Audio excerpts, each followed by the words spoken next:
Енді қазақ айтады, орамал тартпаған үйге періште кірмейді. Періште кірмесе тілек қалмайды деген. Мен Мир Аменнің 4 дәруіш дейтін кітабын оқыдым. Сол кітапта жазылып тұр. Алланың рахымы ақ түсті нәрсеге түседі деп. Сондықтан ағарып атқан таң дейді, ақ көңіл дейді, ақ ниет дейді. Сондықтан ақ орамал тартқанды Алла жақсы көреді деген сөз бар. Ақ орамал тартып жүрген.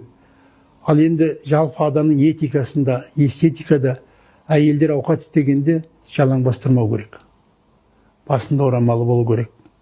Біздің қазір орамал тарт десең, шешендердің орамалындай қызыл шары, көк шары орамал тартады, мен барған жерде айтамын. Мынау келіншектің үйінде 100 орамал бар, ақтан. Бірақ ақты тартпайды, көкті тартады, қызылды тартады. Көкте, қызылда дұрыс ол да. Тартпай жалаңбас жүргеннен. Ал негізінде ақ орамал тарту керек.